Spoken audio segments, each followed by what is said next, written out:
The Word of God is alive and powerful, sharper than any two-edged sword, piercing even to the dividing asunder of the soul and the spirit, and of the joints and the marrow, and is a critic of the thoughts and intents of the heart. All Scripture is God-breathed and is profitable for doctrine, for reproof, for correction, for instruction in righteousness, that the man of God might be mature, thoroughly furnished unto all good works. The entrance of thy word giveth light, it giveth understanding to the simple. Good day, everyone. Welcome once again to our daily doctrinal Bible study of the Balbido Evangelistic Ministry. And so we start right away our Bible study by preparing ourselves. As a believer, it is using the principle of 1 John 1:9, so you can be filled by God, the Holy Spirit. We call it the rebound technique. Now, for you unbeliever, it is faith alone in Christ alone. Acts 16:31. Okay, Psalm 23. That is our concentration these days. Okay, yesterday we said that a sheep is not able to look for food. Okay? It cannot find one for its next meal. It's not even able to look for water to drink. It has to be guided by the shepherd to be able to find something to eat. And it is a sheep's characteristic that even if it is already dying of thirst, it will never drink water that's not clear and water that is muddy. So a sheep is completely dependent upon the shepherd. Without the shepherd, sheep are helpless.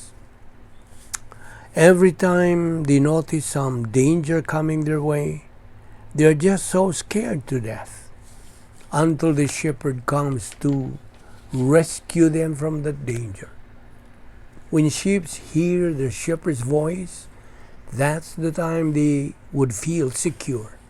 Their fear disappears and they would feel confident. That's a beautiful picture of the believer, isn't it? And here's more. While sheep just wander and wander around without knowing where to go, they would tend to stumble most of the time and would eventually fall down in cliffs and hills, not knowing what actually is happening to them. And the poor shepherd would be spending his time finding the sheep that are lost. That is the reason why the top of the staff of the shepherd is curved, because that's what he uses in picking up the sheep that fell in cliffs. And that's the very reason why David says, "The Lord is my shepherd." Because if the Lord is really your shepherd, there is really nothing at all in this world which you could consider more important in your Christian life. Nothing.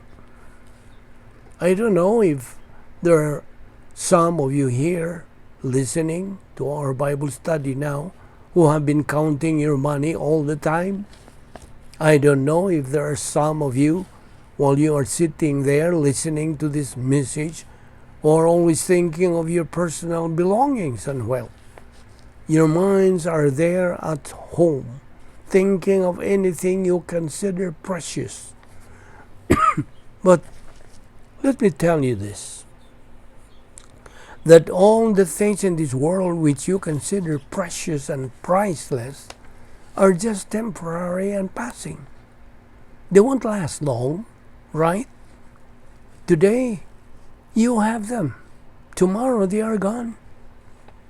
But what did David continue to say, which is the most beautiful thing to know?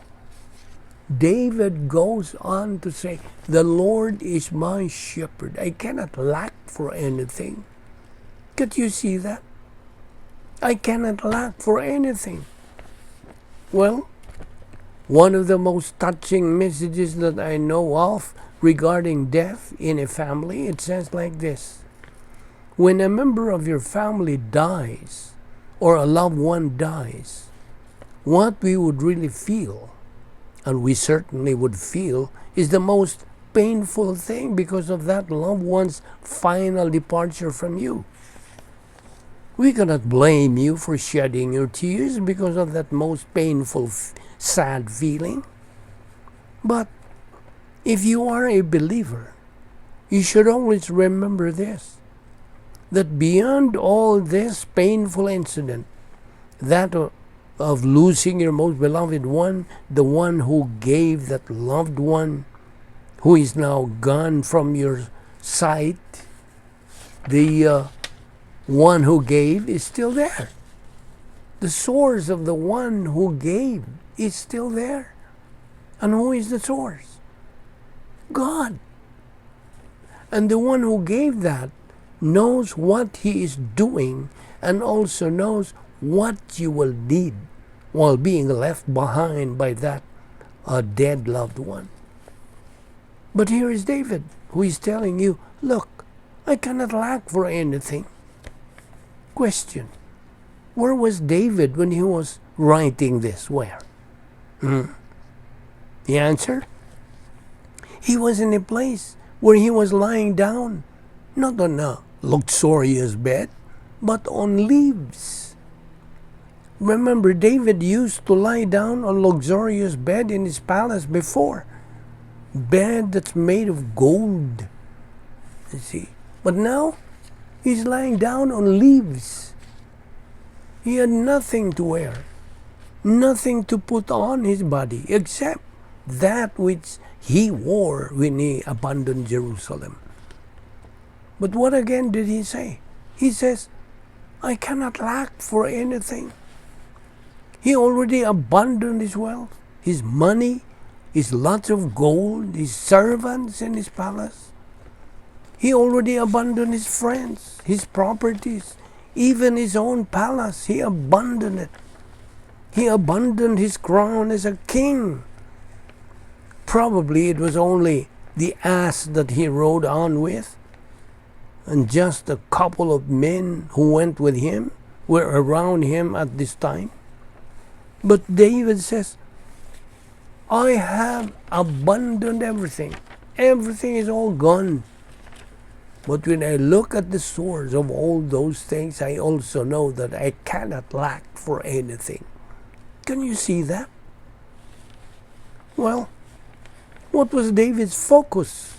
Or what was he trying to point out?